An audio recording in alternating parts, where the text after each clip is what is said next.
भीष्मक ने जवाब दिया है, मेरे लाल, हमारे एक बेटी है, दो चार बेटियां नहीं है। अगर दो चार बेटियां होती तो एक बेटी तेरे कहने से तेरे साले के साथ में कर देता। दुनिया के लोग हमें समाज में जीने नहीं देंगे, इसलिए रुको, मेरी बात को मानो, जितना ठानो। तुम अपनी बहन रुक्मिणी का विवाह कन्हैया के साथ होने दो, तुम्हारे भाग जग जाएंगे, पाप कट जाएंगे। अगर कृष्ण भगवान के तुम साले बन गए, बोला नहीं, शादी करेंगे तो साले के साथ में करेंगे। भीष्म रोने लगे और बोले, अरे अकलापी लौआ भी अरे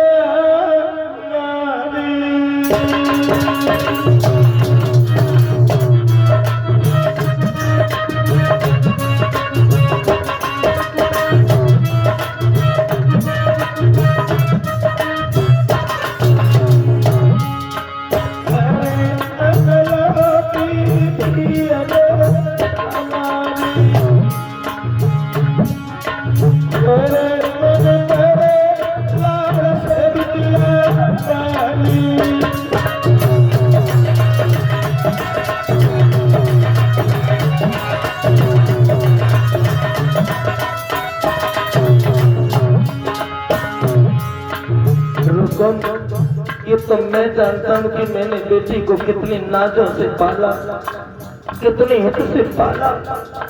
बरसों से मैंने आस लगाई कि मेरी एक बेटी किसी अच्छे कुल खानदान परिवार में बेटी का विवाह करेंगे।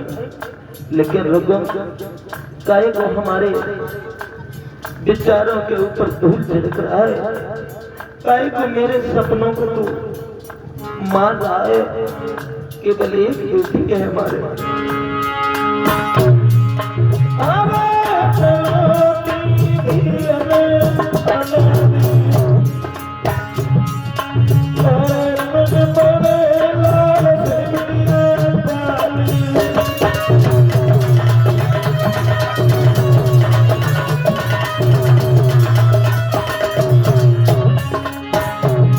इसलिए मेरी बात मानो, रुको, तुम्हारा भविष्य बन जाएगा, तुम्हारी किस्मत जग जाएगी।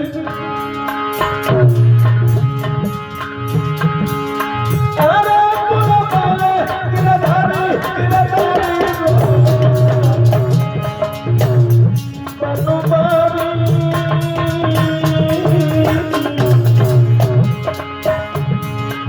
उनस गतिया में भतरिया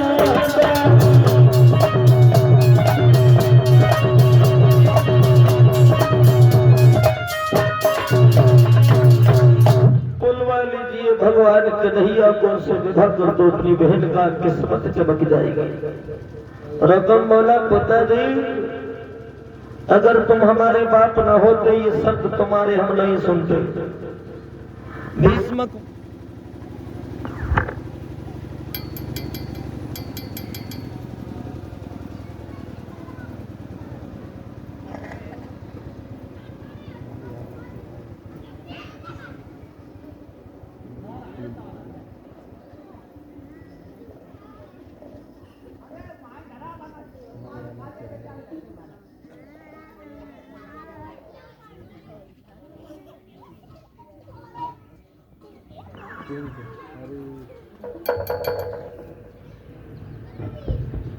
नहीं चाहिए तुम्हारे जैसा बेटा। मुझे नहीं मालूम था कि तुम किसी और के दिल को नहीं बड़े होकर के हमारे दिल को दुखाओगे। रुकम दुश्मन भी नहीं चाहता है कि किसी दुश्मन की बेटी दुखी रहे। और तुम कैसे एक भाई हो जो अपनी बहन को द्वारकाधीश भगवान कन्हैया के लिए नहीं दे रहे हो। रकम बोला, पहाड़ में जाए कन्हैया और तुम बोल अगर तुमने कन्हैया को बुला लिया तो ये सारे खानदान का नाम निशान मिट जाएगा। मंडप के नीचे दूल्हा दुल्हन दोनों मारे जाएंगे, वो तो मारे ही जाएंगे। बूढ़े बाप तुम्हारा भी जिंदा रहना मुश्किल है। उसी समय भीष्म रोते हुए दरबार से घर पे चले गए और रुकम ने पंडित जी को बुलाया, एक खत लिखा और दे दिया ब्राह्मण देव को, चले जाओ हमारे ससुराल में, हमारे साले साहब से कहना कि वो दूल्हा बन के आ गए। क्या लिख रहे हैं रुकम उस पत्र में?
अब तुम्हें सालों लिखेंगे, जीजा जी लिखेंगे, कोई बात नहीं। जो देना की बात है, अब हमारे तुम्हारे बीच में वो फैसला था वो नहीं रहेगा, ऊंच नीच वाला।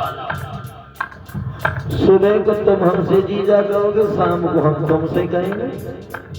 किसी से गलती में कुछ निकल जाए, कुछ बेचारे। हम अपनी बहन रुक्मिणी तुम्हारे चरणों की दासी बनाना चाहते हैं।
थोड़ा फौज को लेके आना, लड़ने वाले अच्छे लेके आना। क्यों? कन्हैया भी आ सकता है।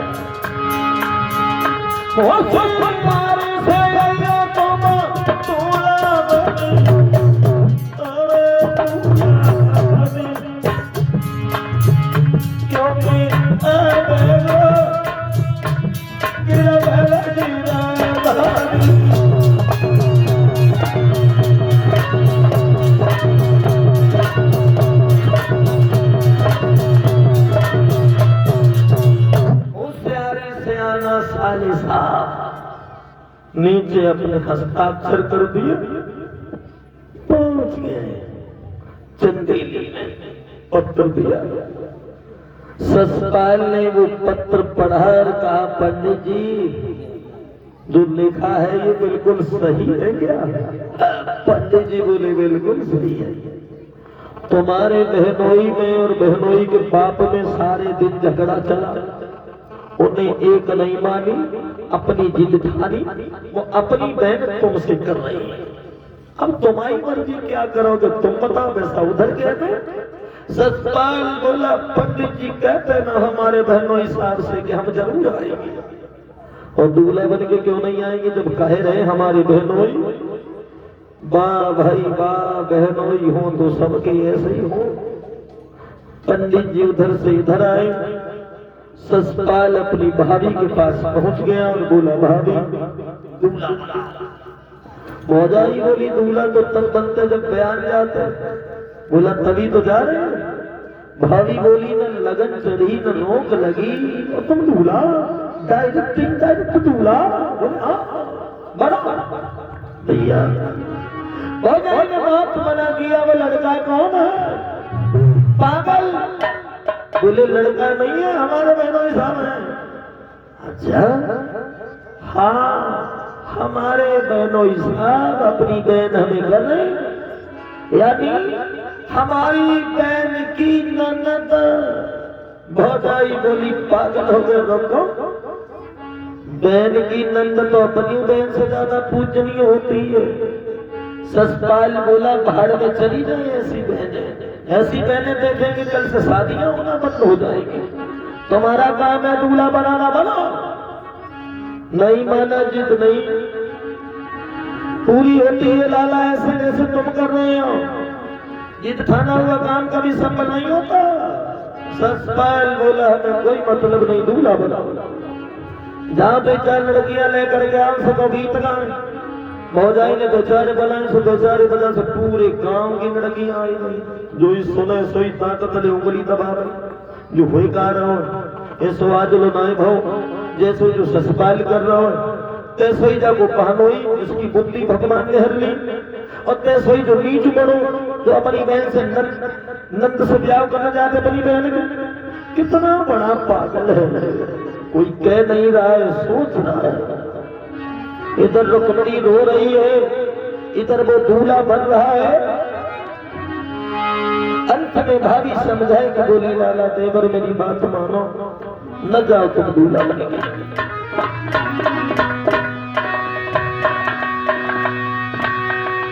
लेकिन नहीं माना। अंत में मजबूर भई भाभी उनको से कहा करने लगी। तो पागल लागे तेरा भूप अकेला दिखाई दे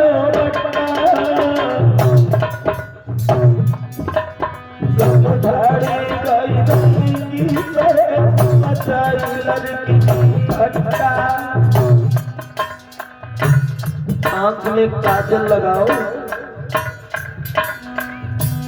लड़कियां गीतों गाती जाती हैं, हंसती जाती हैं। तो कितनों बड़ों का सवाल हो गए, जरा सी शर्म नहीं है।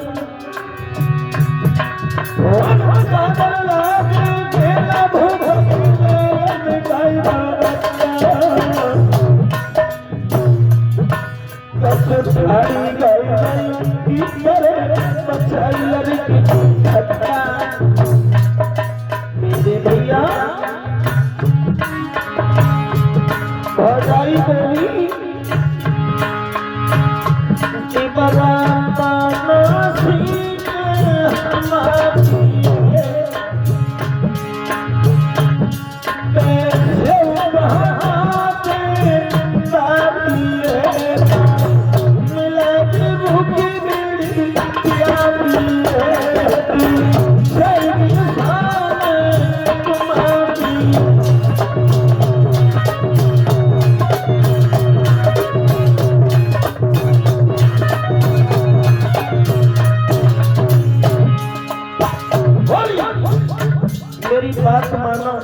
जितना जाना तुम हमसे बहुत छोटी हो, बड़ों की बात मानी जाती है।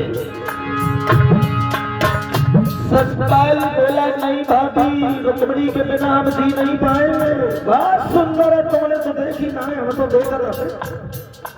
लेकिन कहा गए कि बताइए नहीं पाएंगे। लेकिन वाह बहनों ही बहुत बढ़िया है, उन्हें तो हमारे मन की बात पहचान ली। भाभी समझाए कि बोली पछताना पड़ेगा। बोले क्यों? देवरा सीख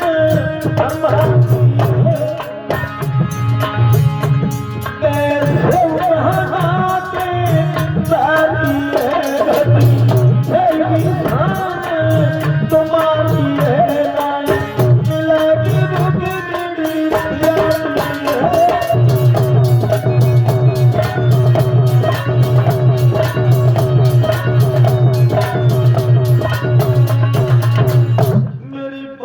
मानो देवर भी कुछ नहीं हुआ। बोला पागल है क्या? श्रृंगार करो जितने पूजा करो, ऐसो सजा, इतना सजा, इतने बढ़िया सजा जो लड़की हमें देख करके फेल ही न करे, कोई कमी न रह जाए। पता लाओ और जैसे ही मैंने पता पे पाँव धरो असगुन हुआ। अच्छा कोई काम अच्छा होता है तो सगुन होते हैं, और कोई काम गलत होता है तो असगुन होते हैं। उसी समय असगुन हुआ कि जब पता से रपटो अरे पारे के पटक लग गई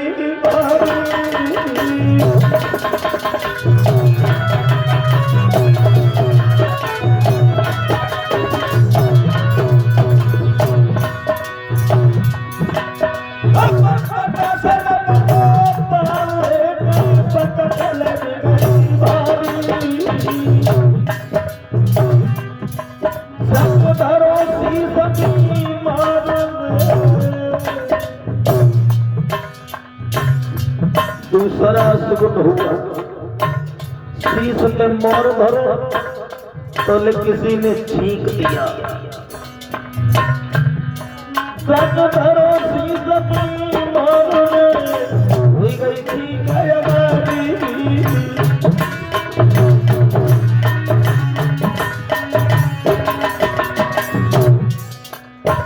पता सब पैर रपट गओ जब पटक लग गई तो लड़कियां गीत गाना भूल गई, वे हंसन लगी। रकम ससपाल बोले लड़की क्यों हंसी, क्यों हंसी? तुम्हें हंसने के लिए नहीं बुलाया, गीत गाने के लिए बुलाया। गीत गाओ, हम गिर गए तो हंसते ही हो। बहादुर लोग तो गिरते ही रहते हैं।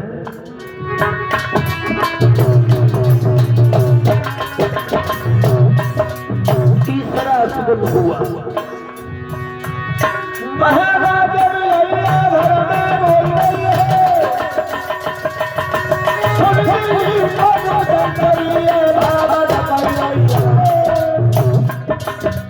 बोली घर में मेरे मेरा हराम करे बोले घर में मेरा हराम करे।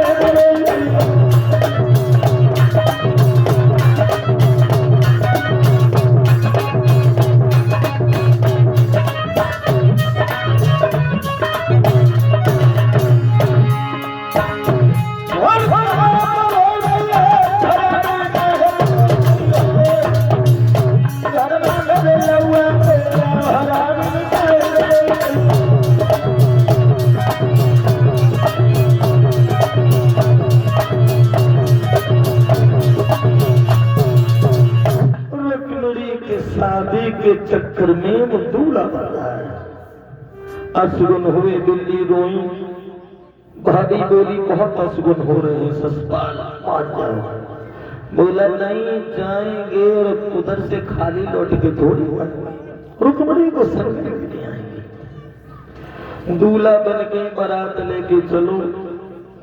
मदद करने वाला राजा जरासंध को भी बुलाया कि कन्हैया से उसकी दुश्मनी है उसे भी बुला लिया जाए। इधर दिल्ली के रहने वाले पांडव पुत्र धृतराष्ट्र के पुत्र कौरव पांडव दोनों को बुलाया बारात में। बड़े बड़े बलवानों को बुलाया, लेकिन किसी को यह नहीं बताया कि कन्हैया भी आने वाला। इधर बारात जब घुरे हुए पहुंची रुक्मिणी को पता चल गया कि आखिर को हमारे और कृष्ण के बीच में हमारा भैया दीवार बन ही गया। रुक्मिणी रोई, भगवान कन्हैया को याद करके, मुरली मनोहर मैंने तो अपना पति तुम्हें चुना और आज से नहीं मेरे जीवन से मैं ससुराल की पत्नी नहीं बनूंगी। रोने लगी रुक्मिणी।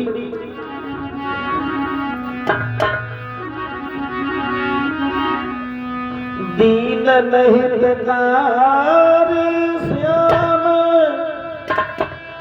और सवरिया में तुम्हारी आस लगाई।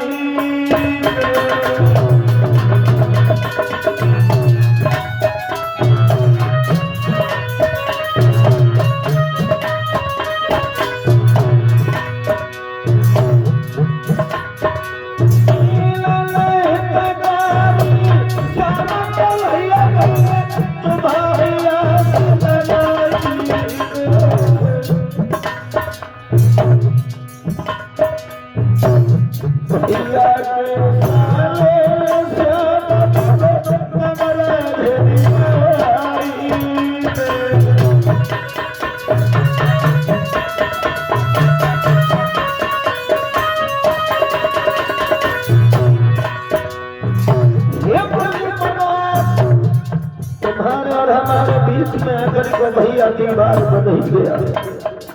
मैंने बालापन से तुम्हें अपना पति चुना। तो मुरली मनोहर क्या शेर की शिकार को भेड़िया खा जाएगा? लेकिन श्याम सुंदर, मछली घोंसला में नहीं रह सकती, चिड़िया पानी में नहीं रह सकती है, रुक्मिणी बिना कन्हैया के नहीं रह सकती है।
रुक्मिणी रोई के बोली, कन्हैया मर सकती हूँ लेकिन ससुराल की पत्नी नहीं बन सकती हूँ। मुरली मनोहर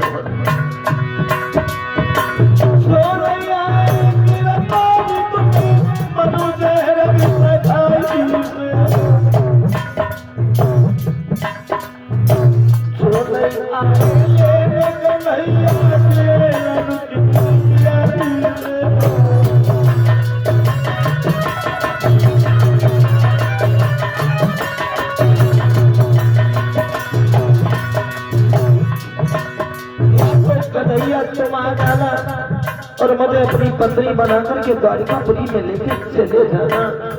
और नहीं तो कन्हैया अगर तुम लेट आए तो रुक्मिणी तुम्हें मरी मिलेगी। रुक्मिणी की चिता जलती हुई तुम्हें मिलेगी, रुक्मिणी जिंदा नहीं रहेगी। श्याम, ये दृढ़ संकल्प है हमारा।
तुम चाहते हो कि झलक तुम्हारी देख लेती तो अपने मन की बात तुमसे कह लेती। हमारा तिलक रुक्मिणी मन की गलती,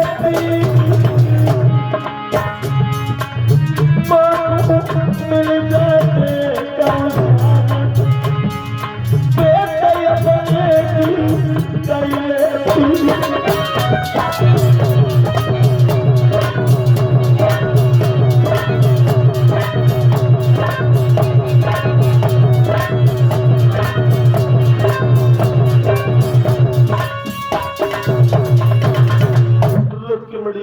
सोचते सोचते सो गई। सपने में भगवान कृष्ण आए और रुक्मिणी को समझा गए, रुक्मिणी रो नहीं, तुम एक पत्र भेजना एक पंडित जी के हाथों से, और हम उस खत के आधार पे आएंगे तुम्हारे घर से, ससपाल के फंड से छोड़ा करके तुम्हें हम अपनी अर्धांगिनी बना करके ले जाएंगे, रो नहीं। सपने में रुक्मिणी से बात वही तो सवेरा हुआ, रुक्मिणी जागी जल्दी भागी, दाएं धोए के बैठ गई दरवाजे के करीब में, तो पंडित जी का आना हुआ, दरवाजा खटखटाया, खोला दरवाजा, रुक्मिणी ने दरवाजा खोला, आंखों में आंसू देख करके पंडित जी बोले क्यों लगी क्यों रोई, हमने तुझे सुनी कि तुम्हारी बारात आ चुकी है, तुम आओगे आओ, शादी है ना। रुक्मिणी बोली पंडित जी शादी नहीं है, जीवन की बर्बादी है। क्या मतलब, शादी नहीं करोगी? करेंगे। क्यों रो रही हो? शादी हो रही है। पागल है क्या? जब शादी भी करेगी तो रोती क्यों है? बोले पंडित जी तुम समझे नहीं, शादी हमारी मर्जी के। हाँ समझ गए। इसका मतलब है कि शादी जो हो रही है तुम्हारी मर्जी के खिलाफ हो रही है। रुक्मिणी बोली मैं शादी कहीं करना चाहती हूँ और भैया मेरा विवाह कहीं कर रहा है, तुम किससे अपना विवाह करना चाहती हो? रुक्मिणी बोली मैं अपना पति द्वारिकाधीश भगवान श्री कृष्ण को चुन चुकी हूँ। पंडित जी बोले वो तुम्हारे घर पे कभी आए? नहीं। तुमने उन्हें देखा है? हाँ। जब कभी तुम्हारे घर पे आए नहीं तो तुमने कहाँ देखा? रुक्मिणी बोली देखा है, मेले में नहीं, अकेले में नहीं, फिर कहाँ देखा? जब वो कभी नहीं आए तो कहाँ देखा? रुक्मिणी बोली देखा है। बोली कि मैंने सपने में, हर मैंने सपने में श्याम को देखो नदी में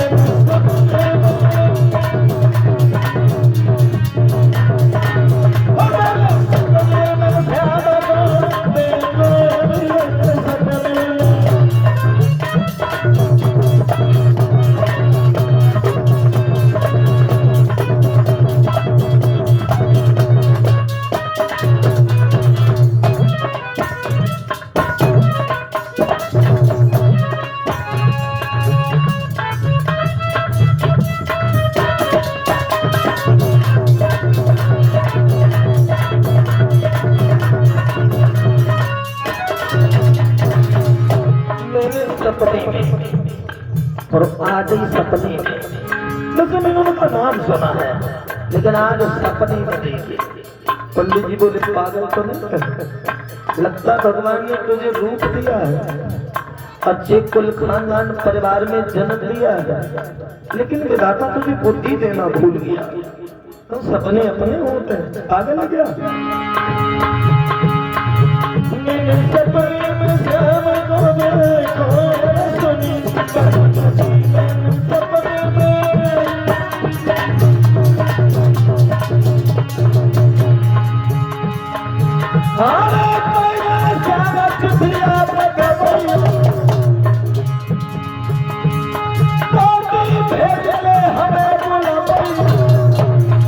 पंडित जी कन्हैया ने हमसे एक बात कही, बनने से कई सपने में कि पंडित जी के द्वारा पत्र भेज दियो तो हम समझ लगाओगे हैं। पंडित जी तुम हमारा काम करते, तुम हमारा पत्र पहुंचाए दो द्वारिका।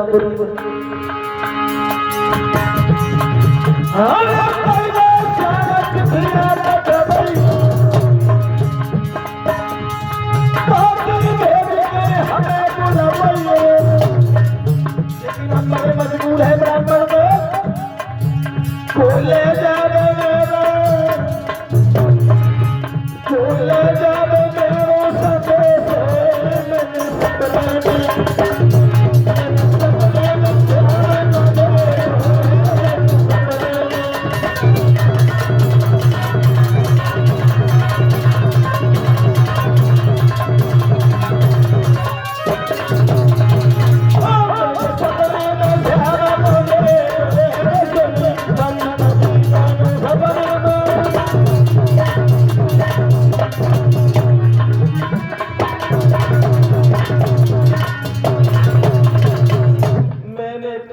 को सपने में देखा है ब्राह्मण देव, हमारा खत भगवान कृष्ण के पास पहुंचा दीजिए। तुम्हारा एहसान हम सारे जीवन में नहीं भूलेंगे, बड़ा तुम्हारा एहसान मानेंगे। ब्राह्मण देव चले जाइए। पंडित जी बोले रुक्मणी हमने तो कभी द्वारकापुरी देखी भी नहीं है, कौन सी दिशा में है और वृद्धापन है, यहाँ से बहुत दूर है, अब बुढ़ापे में हम कैसे चल पाएंगे पैदल। रुक्मणी बोली अगर तुम पंडित जी नहीं गए तो हम तुम्हारे सामने अपनी आत्महत्या करके मर जाएंगे। पंडित जी बोले ये तो बिना मतलब का पाप लगेगा, कोई लड़की मर रही है सामने। रुक्मणी मरो नहीं हम जाएंगे, लेकिन पत्र लाओ जल्दी। रुक्मणी बोली पंडित जी अभी पत्र मैंने लिखा नहीं है, कितनी देर लगेगी? बोली गई और अभी आई, दो बातें लिखनी अंदर गई है। कलम कागज उठाओ और रुक्मणी अपने प्राणनाथ के लिए क्या लिखती है।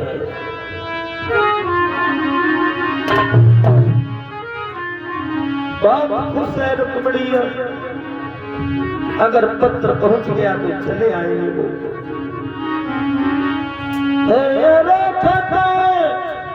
लिखत रुक्मिणी सुकुमारी मेरे प्रीतम हमीली बायु ले गई।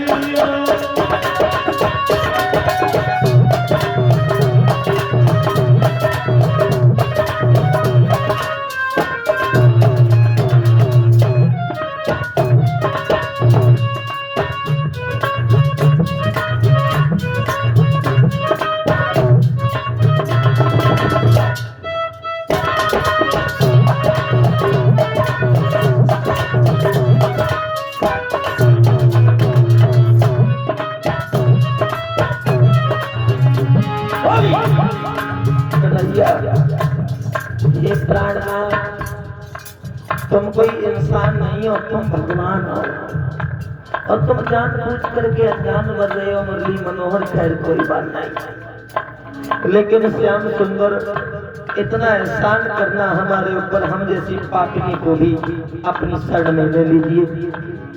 मैं मानती हूँ कि मेरे जीवन में कुछ तपस्या नहीं कर पाई, लेकिन आप दया के सागर हैं, करुणा के सागर हो। मुरली मनोहर मैं सच बता रही हूँ कि मैं तुम्हारे बिना मर सकती हूँ, लेकिन जिंदा रहना मैं नहीं चाहती। मुझे अपने चरणों की दासी बना लीजिए। बोली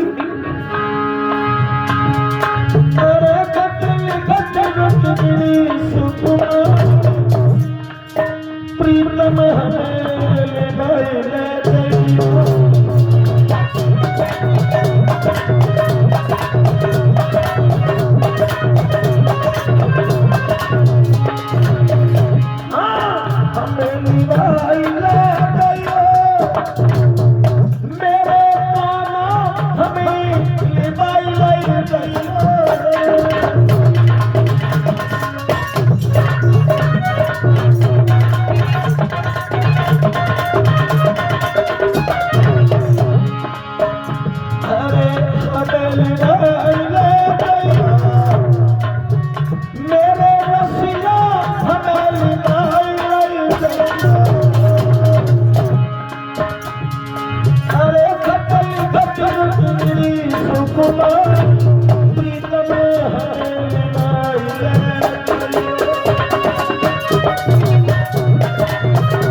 तो जाते, पत्र लिखते जाते, आंसू टपकते जाते, आंसू पोंछते जाते, कलम चलाते जाते। भैया मेरे बनो कसाई,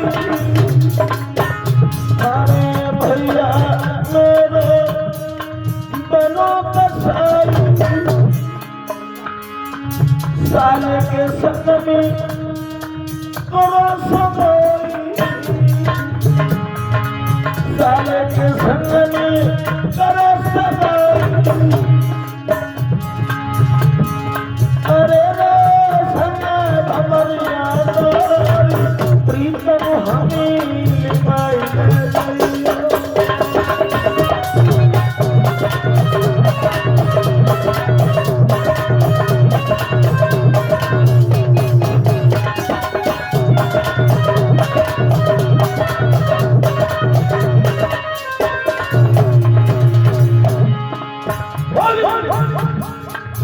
तुम बिन गाना सुनाई दी पाऊंगी, चलन गोविंद नहीं दी पाऊंगी, सच बालक के संग नहीं जाऊंगी।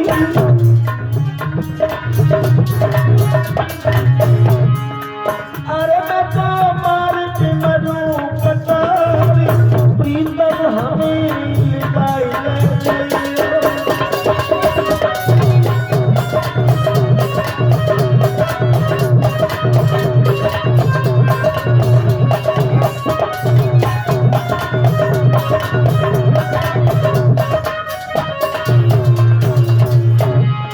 अरे कतल खतर चुनरी सुखना, प्रीतम हमें निभाई गई।